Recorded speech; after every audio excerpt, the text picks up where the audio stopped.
Hi everyone, electrochemistry देख रहे थे हम लोग। और आज जो हम लोग को पढ़ना है इसमें इस चैप्टर का अंतिम टॉपिक कोरोजन। हिंदी में इसको हम लोग बोलते हैं संक्षारण। कोरोजन या फिर संक्षारण होता क्या है, इसका डेफिनेशन हम लोग लिखे हैं, द प्रोसेस ऑफ डिट्रियोरेशन। डिट्रियोरेशन का मतलब होता है बिगाड़, माने खराब हो जाना, ऐसे भी समझ सकते हो कि the process of deterioration of a metal as a result of reaction with air और moisture present in the environment is called corrosion. कि हम लोग का वातावरण में या पर्यावरण में जो मॉइस्चर और एयर प्रेजेंट है उसके साथ मेटल रिएक्शन करके यदि खराब हो जाए तो इसी प्रोसेस को हम लोग बोलते हैं कोरोजन या इसी को हम लोग बोलते हैं संक्षारण। क्या बोले कि एटमॉस्फेयर में, इन्वायरमेंट में जो एयर है, मॉइस्चर, ये दोनों तो है ही। अब एयर में अलग अलग गैसेस हैं, कार्बन डाइऑक्साइड, ऑक्सीजन वगैरह से। तो एयर और मॉइस्चर के साथ मेटल कंबाइन करके, रिएक्ट करके कुछ अनवांटेड चीज़ों का निर्माण करता है और उसके चलते उस मेटल का प्रॉपर्टी चेंज कर जाता है। मेटल धीरे धीरे खराब होने लगता है, डेट्रियोरेट होने लगता है, उसका प्रॉपर्टी लूज होने लगता है। तो इसी प्रोसेस को हम लोग बोलते हैं कोरोजन या संक्षारण। एग्जाम्पल के लिए जैसे देखते होंगे कि चांदी है, चांदी का ज्वेलरी जनरली लोग पहनता है, तो कुछ दिनों के बाद या कुछ महीनों के बाद देखोगे कि वह धीरे धीरे ब्लैक पड़ने लगता है। तो जो ब्लैक पड़ रहा है ये कोरोजन हुआ उस सिल्वर का वहाँ।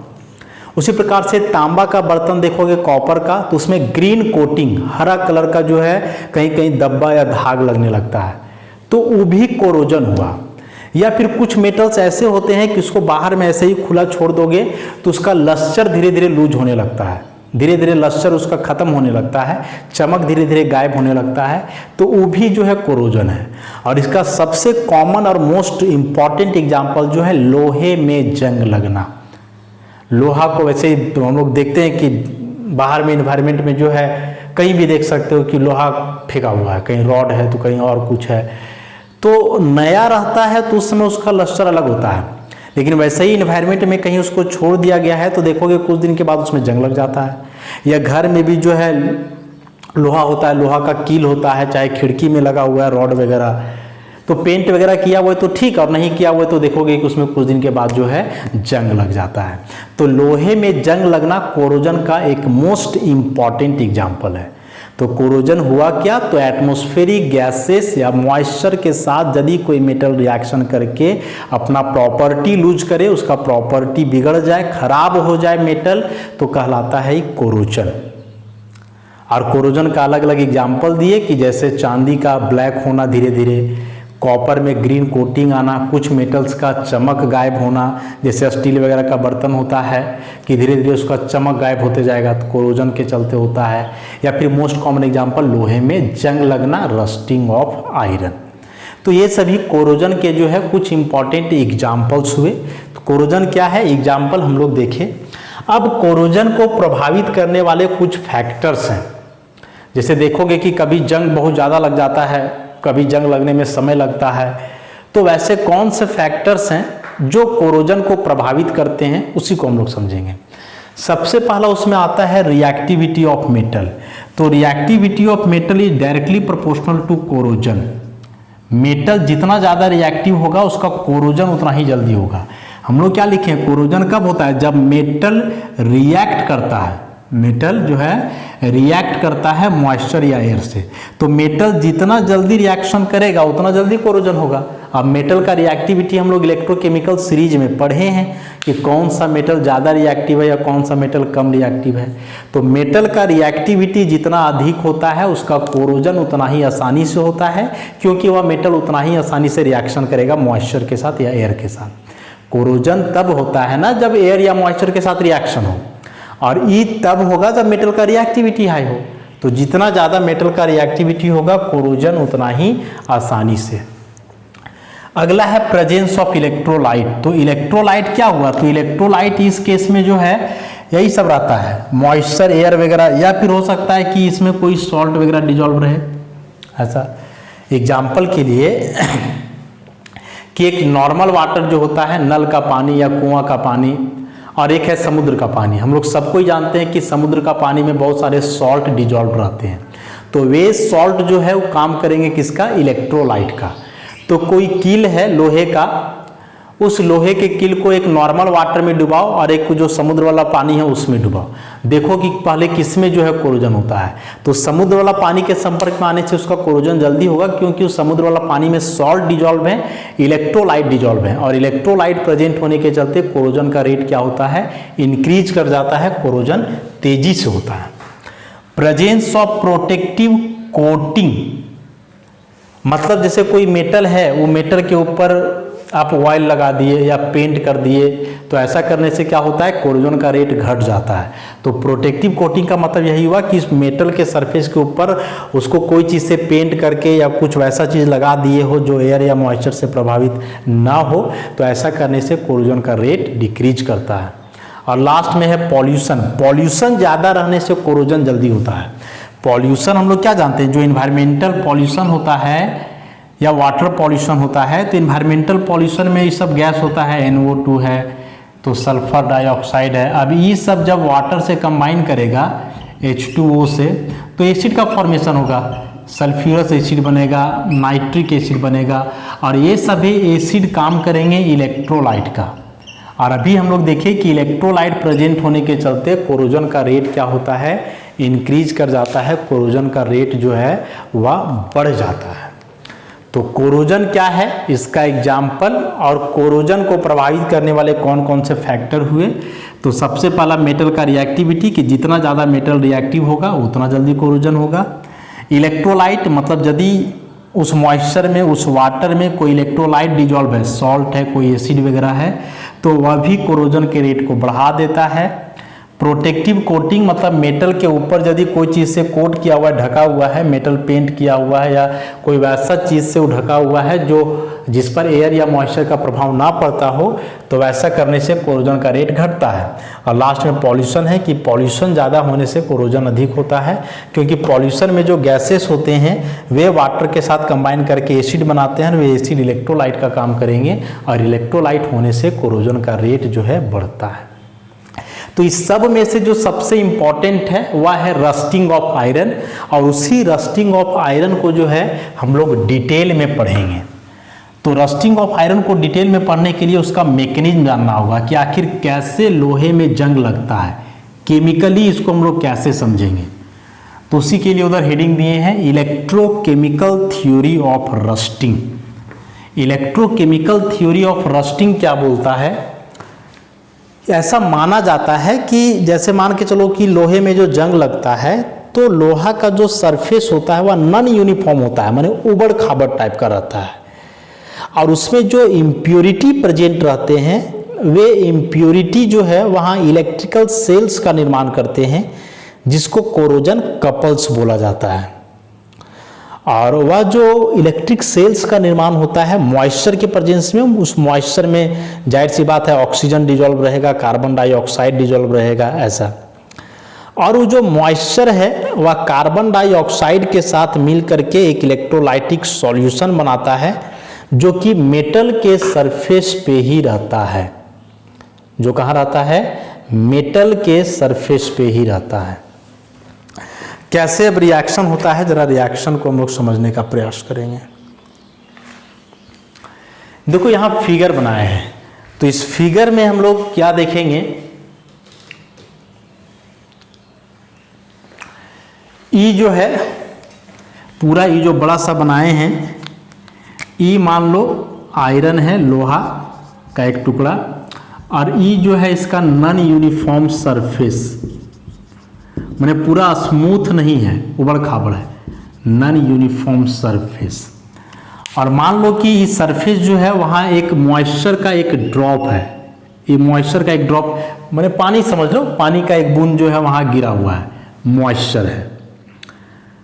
अब क्या होता है कि ये जो आयरन है, लोहा का टुकड़ा, इसके अंदर आयरन के बहुत सारे एटम्स होंगे। तो जो आयरन है वो काम करता है एनोड का, और एनोड का काम करेगा तो वहां होगा ऑक्सीडेशन। ऑक्सीडेशन मतलब वो लोहा के अंदर जो उसके एटम्स हैं वे ऑक्सीडाइज करेंगे। कैसे थी, जो आयरन है ये ऑक्सीडाइज कर जाता है Fe2+ में और 2 इलेक्ट्रॉन।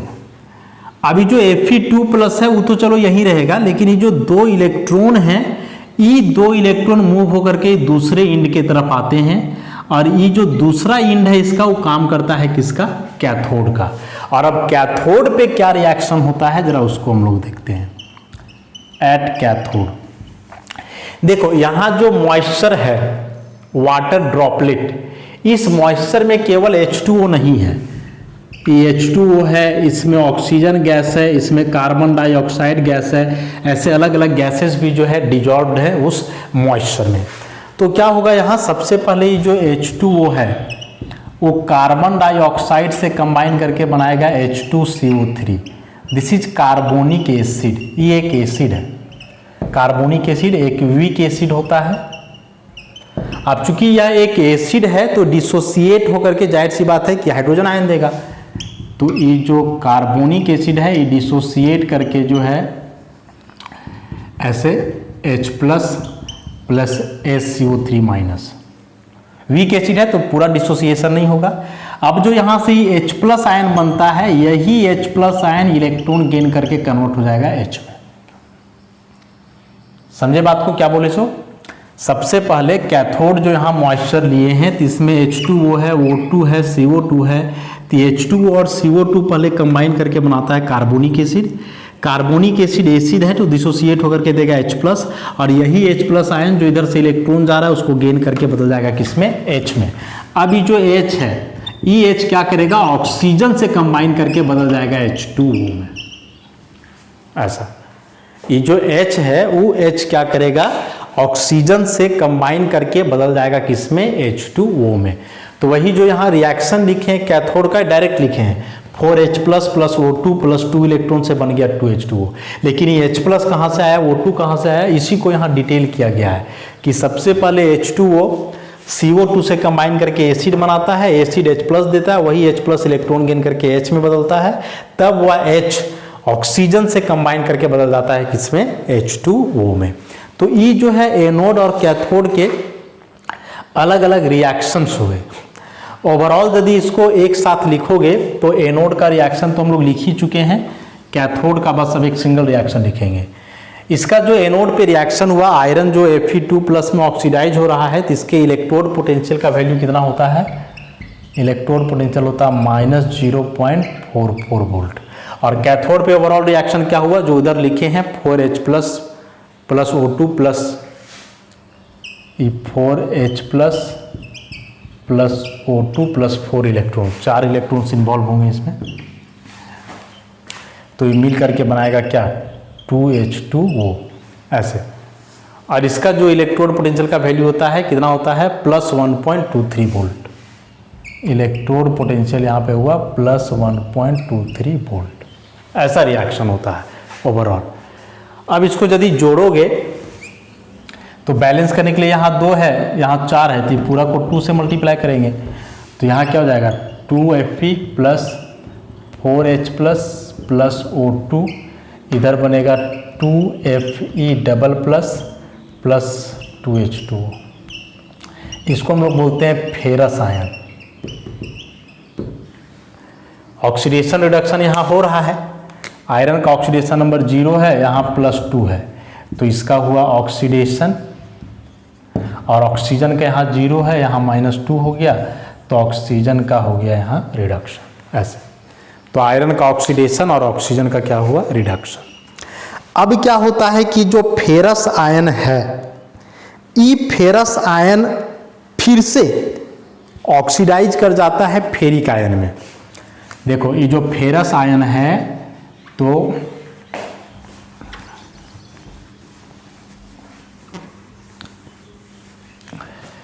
आयरन का ऑक्सीडेशन नंबर होता है 26। कॉन्फ़िगरेशन लिखोगे तो लास्ट में 3d6 4s2। अब आयरन पर जब 2+ है तो दोनों इलेक्ट्रॉन हटेगा तो बचेगा 3d6। हम लोग जानते हैं कि 3d6 जो है कोई स्टेबल कॉन्फ़िगरेशन नहीं है। स्टेबल कौन होता है, हाफ फील्ड और फुल फील्ड। तो यदि यह Fe2+ एक इलेक्ट्रॉन और लूज करके Fe3++ में बदल जाए, तो यहाँ ये 3d6 था तो एक निकल गया तो 3d5, और 3d5 हम लोग जानते हैं कि हाफ फील्ड है, हाफ फील्ड मतलब एक स्टेबल कन्फिग्रेशन है ऐसा। इसलिए क्या होगा कि जो यहाँ ये फेरस आयन बना है, ये फेरस आयन ऐसा ही नहीं रहेगा बल्कि यह फर्दर ऑक्सीडाइज हो जाएगा फेरिक आयन में। और किसके द्वारा ऑक्सीडाइज होगा? तो एटमॉस्फेयर में जो ऑक्सीजन प्रेजेंट है उसके द्वारा। तो अब आगे क्या होगा कि ये जो फेरस आयन है 4Fe2+, ये O2 से कंबाइन करेगा एटमॉस्फेयर का ऑक्सीजन, साथ ही साथ 4H2O लिक्विड, ये हुआ गैस, ये हुआ एक्वस, ये सब मिल करके यहाँ बन जाएगा Fe2O3 ऐसा, 2Fe2O3, साथ में 8H+ निकल जाएगा यहाँ से। इसको हम लोग बोलते हैं फेरिक ऑक्साइड। और ये फेरिक ऑक्साइड में जो यहाँ ऑक्सीजन है इसका आयरन, इसका ऑक्सीडेशन नंबर +3, +2 से +3 ऐसा। तो +2 से +3 मतलब इसका फिर से ऑक्सीडेशन हो गया, और ऑक्सीजन का यहाँ 0 है और यहाँ हो गया -2, तो इसका फिर से रिडक्शन हो गया। अब ऑक्सीजन का रिडक्शन हो रहा मतलब ये काम करेगा ऑक्सीडाइजिंग एजेंट का, मतलब ऑक्सीजन क्या किया कि आयरन को ऑक्सीडाइज कर दिया, आयरन को बोल रहे हैं Fe2+ को ऑक्सीडाइज कर दिया Fe3++ में। रीजन क्या हुआ कि Fe2+ से ज़्यादा स्टेबल हुआ Fe3+ due to stable half filled electronic configuration. अब जो ये फेरिक ऑक्साइड बना, यही फेरिक ऑक्साइड के साथ वाटर के कुछ मॉलिक्यूल एसोसिएट हो जाते हैं, जुड़ जाते हैं, और वे बन जाते हैं रस्ट Fe2O3, और इसी के साथ वाटर के कुछ मॉलिक्यूल जुड़ जाएंगे और इसी को हम लोग बोलते हैं रस्ट, जंग। तो रस्ट का ही फॉर्मूला है, एग्जाम्पल में आता है, एग्जाम में कभी कभी आता है कि रस्ट का केमिकल फॉर्मूला क्या है, तो हम लोग याद रखेंगे रस्ट का केमिकल फॉर्मूला Fe2O3, साथ में साथ वाटर के कुछ मॉलिक्यूल रहेंगे। X का वैल्यू यहाँ नोन नहीं है। अब बहुत ज़्यादा मॉइस्चर यदि प्रेजेंट है तो X का वैल्यू ज़्यादा होगा, कम मॉइस्चर प्रेजेंट है तो X का वैल्यू क्या होगा? कम होगा। तो यही जो है कोरोजन का इलेक्ट्रोकेमिकल थ्योरी है, एक्सप्लेनेशन है ही। एनसीईआरटी में डायरेक्ट इससे क्वेश्चन है, तो यदि वैसे आता है कि right the electrochemical theory of corrosion या रस्टिंग ऑफ आयरन, तो ऐसे पूरा एक्सप्लेन करना होगा, फिगर बना करके दिखाना होगा कि आयरन का जो सरफेस होता है उसमें से जो मॉइस्चर वहाँ आता है, तो मॉइस्चर में डिजॉल्व्ड ऑक्सीजन कार्बन डाइऑक्साइड होता है, और जो उसके अंदर आयरन के एटम है वो एनोड का काम करता है, वो ऑक्सीडाइज होकर के फेरस आयन में बदलता है, और जो इलेक्ट्रॉन लूज होता है वही इलेक्ट्रॉन कैथोड की तरफ H+ गेन करता है। तो H+ कहाँ से आता है? तो H2O और CO2 का कम्बिनेशन से पहले कार्बोनिक एसिड बनता है, और वही कार्बोनिक एसिड H+ देता है। H+ इलेक्ट्रॉन गेन करके बदल गया H में, और वह H ऑक्सीजन से कंबाइन करके H2O में, मतलब एनोड और कैथोड का रिएक्शन लिख दोगे, और रिएक्शन के दरमियान देखेंगे कि प्रोडक्ट के रूप में इधर जो है फेरस आयन बनता है। अब चूंकि फेरस आयन से ज़्यादा स्टेबल होता है फेरिक आयन Fe3++, Fe2+ को बोलते हैं फेरस आयन, Fe3++ को फेरिक आयन। तो क्या होता है कि जो फेरस आयन बनता है ये ऑक्सीजन के प्रेजेंस में फिर से ऑक्सीडाइज हो जाता है फेरिक ऑक्साइड में, और यही फेरिक ऑक्साइड वाटर के कुछ मॉलिक्यूल के साथ एसोसिएटेड रहेगा तो निर्माण करेगा रस्ट का, और ऐसा ही बनता है जंग, या ऐसे ही जो है लोहे में जंग लगता है। तो अब यदि यहाँ से हम लोग देखें कि रस्टिंग के लिए क्या क्या इंपॉर्टेंट था, तो रिएक्शन में जो इन्वॉल्व हो रहा है एनोड और कैथोड में, तो कैथोड का जो रिएक्शन हो रहा है उसमें देखो कि कैथोड में मेन इन्वॉल्व हो रहा है यहाँ H+ और O2। एनोड में तो आयरन इन्वॉल्व हो रहा था ना, तो आयरन, लोहा तो रहेगा ही, तो आयरन अवेलेबल रहेगा, लेकिन कैथोड में जो अवेलेबल है H+ और O2, तो H+ कहाँ से आया था? तो एसिड से H2CO3, और H2CO3 कहाँ से आया था? तो H2O और CO2 से। तो रस्टिंग के लिए ये तीन चीज का होना जरूरी है, ऑक्सीजन का, H2O का और CO2 का। यदि यह तीनों में से एक भी गायब है तो फिर वहाँ रस्टिंग नहीं होगा। कोई कील है लोहे का कांटी, उसको स्वच्छ पानी में, साफ सुथरा पानी में डुबा के छोड़ दो, कभी जंग उसमें नहीं लगेगा, क्योंकि उस साफ सुथरा पानी में जो ऑक्सीजन और कार्बन डाइऑक्साइड है वो ऑलमोस्ट नहीं होता है, बहुत कम रहता है, उसमें रस्टिंग कभी होएगा ही नहीं। या फिर वो लोहा का जो कील है उसको कागज में बढ़िया से मोड़ के जो है ऐसे जगह पे रख दो जहाँ मॉइस्चर नहीं पहुँचे, तो वहाँ भी कभी रस्टिंग नहीं होगा, क्योंकि रस्टिंग के लिए जो 3 चीज़ चाहिए H2O, CO2 और O2, ये तीनों में से एक भी चीज़ यदि गायब रहेगा तो वहाँ रस्टिंग का फॉर्मेशन नहीं होगा। तो समझ गए रस्टिंग को, बाकी नोट्स में है लिखा हुआ, तो वहाँ से हम लोग समझेंगे इसको। एग्जामिनेशन में ऐसे भी क्वेश्चन आता है कि रस्टिंग के लिए क्या क्या होना इंपॉर्टेंट है। तो अभी जो हम बताए, एक तो रस्टिंग हो रहा है जिसमें आयरन का, यदि तो आयरन तो रहेगा ही, आयरन के अलावे जो होना चाहिए वो 3 चीज H2O, CO2, O2, तीनों में से एक भी गायब है तो फिर रस्टिंग नहीं होगा।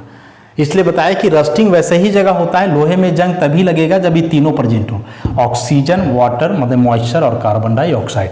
तो हम मॉइस्चर लिखे हैं तो मॉइस्चर का मतलब हुआ ये तीनों का कॉम्बिनेशन, वाटर माने केवल H2O ऐसा। तो कोरोजन क्या है, इसके एग्जाम्पल्स, उसमें से रस्टिंग मोस्ट कॉमन हुआ। फिर रस्टिंग कैसे होता है वो हम लोग देख लिए। अब इस रस्टिंग को रोका कैसे जाए, ये लोहे में जो जंग लगता है, इस जंग को लगने से हम लोग कैसे रोकेंगे, मतलब prevention of corrosion, prevention of corrosion,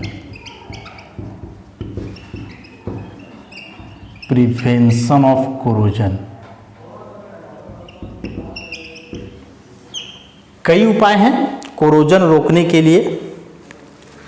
जैसे सबसे पहला बैरियर प्रोटेक्शन, बैरियर प्रोटेक्शन। तो बैरियर प्रोटेक्शन क्या होता है, बोल रहा है कि इसमें क्या होता है कि एयर और मेटल के बीच एक बैरियर रख दिया जाता है। बैरियर रख देने का मतलब क्या हुआ कि उस मेटल को आप पेंट कर दिए, जैसे मान के चलो कि लोहा का टुकड़ा है, तो ऐसे ही इसको छोड़ोगे तो क्या होगा कि जो मॉइस्चर या एयर है वो डायरेक्ट इसके सरफेस के कांटेक्ट में आएगा तो रिएक्शन होगा और जंग लगेगा। लेकिन यदि इसमें हम पेंट कर दिए या इस पर ऑयल वगैरह लगा दिए, ग्रीस वगैरह, तो क्या होगा कि जब इसको पेंट कर दोगे तो अब जब मॉइस्चर वगैरह आएगा तो डायरेक्ट मेटल के संपर्क में नहीं रहेगा, वो तो पेंट के ऊपर रहेगा। तो जब मेटल के संपर्क में नहीं रहेगा तो ऐसा जो रिएक्शन लिखे थे, आयरन जो ऑक्सीडाइज वगैरह कर रहा था, वो सब कुछ नहीं होगा, तो इसमें जंग नहीं लगेगा। तो बैरियर प्रोटेक्शन, बैरियर का मतलब क्या होता है, बाधा। तो ये जो मेटल है और ये जो मॉइस्चर है या एयर है, इसके बीच एक बैरियर लगा दिया, और बैरियर क्या हुआ, पेंट या फिर कोई केमिकल वगैरह उसमें, या फिर तेल वगैरह भी लोग लगा देता है, ग्रीस वगैरह, तो वैसे भी जो है कोरोजन को रोका जा सकता है। अगला आता है sacrificial protection. Sacrificial protection, sacrificial protection में क्या होता है कि जो मेटल रहता है उस मेटल के ऊपर एक वैसे मेटल का लेयर चढ़ाया जाता है जो उससे ज़्यादा रिएक्टिव होता है। जैसे लोहा है तो इस लोहा के ऊपर यदि जिंक का लेप चढ़ा दें हम लोग, ये लोहा के ऊपर क्या करें, जिंक का लेप चढ़ा दें, तो जिंक लोहा से ज्यादा रिएक्टिव है, तो क्या होगा कि जब कोरोजन होगा तो पहले जिंक का कोरोजन होगा, उसके बाद लोहा का होगा। तो लोहा तो मेरा वैसे सेफ रहेगा ना, हम तो लोहा को बचाना चाह रहे थे। तो सैक्रिफिशियल प्रोटेक्शन का मतलब हुआ कि कोई मेटल है तो उस मेटल के ऊपर उससे ज्यादा रिएक्टिव मेटल का एक लेयर चढ़ा देना। जैसे जानते हैं हम लोग, पीछे पढ़े हैं कि आयरन के ऊपर यदि जिंक का कोटिंग किया जाए, जिसको हम लोग गैल्वेनाइजेशन बोलते हैं, जिंक आयरन के ऊपर यदि जिंक का कोटिंग किया जाए ऐसे, तो इस प्रोसेस को क्या बोलते हैं, गैल्वेनाइजेशन। तो आयरन से ज्यादा रिएक्टिव जिंक है, जिंक का इलेक्ट्रोड पोटेंशियल -0.76 और इसका -0.44। तो मेटल में वैल्यू जितना कम रहता है उतना ज़्यादा रिएक्टिव होता है, तो -0.44 से कम हुआ -0.76, इसका मतलब जिंक ज़्यादा रिएक्टिव है। तो अब जब मॉइस्चर या एयर वगैरह आएगा तो पहले जिंक को खराब करेगा, और जिंक खराब होगा तब आयरन खराब होगा, तब तक के लिए तो आयरन मेरा सेफ है ना। तो सैक्रिफिशियल प्रोटेक्शन का मतलब यही हुआ कि मेटल के ऊपर एक वैसे मेटल का लेयर चढ़ाना जो उससे ज़्यादा रिएक्टिव है। तो दो हुआ, पहला बैरियर प्रोटेक्शन, दूसरा सैक्रिफिशियल प्रोटेक्शन। तीसरा होता है यूजिंग एंटी रस्ट सॉल्यूशन। तीसरा using anti rust solution. Anti rust solution माने रस्टिंग को हटाने के लिए या रस्टिंग से बचने के लिए सॉल्यूशन का जो इस्तेमाल करते हैं एंटी रस्ट सॉल्यूशन। तो ये एंटी रस्ट सॉल्यूशन में क्या होता है, तो कोई फॉस्फेट्स या क्रोमेट्स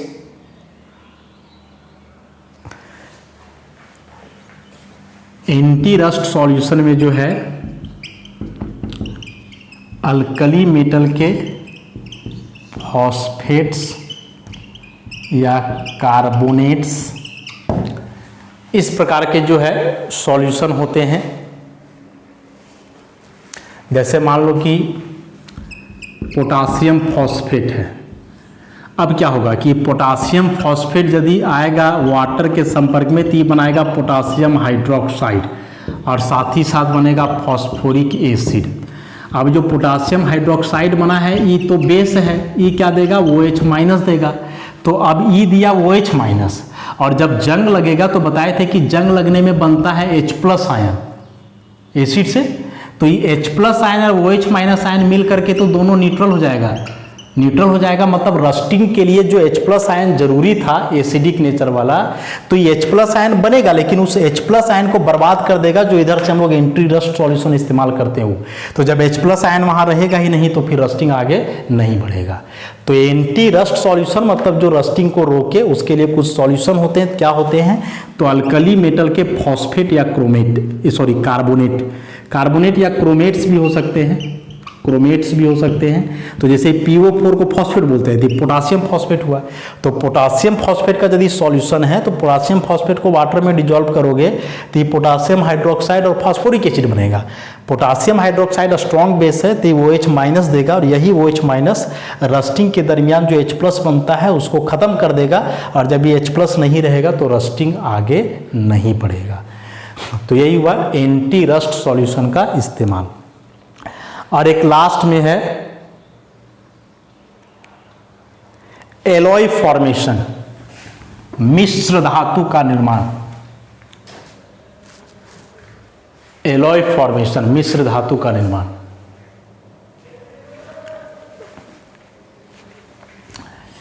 चौथा जो है एलॉय फॉर्मेशन। एलॉय क्या होता है, तो होमोजीनियस कॉम्बिनेशन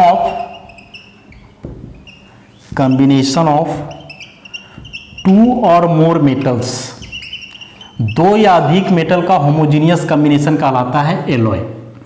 जैसे इसमें एक होता है स्टेनलेस स्टील जो आयरन और क्रोमियम का एलॉय है, और एक होता है स्टील।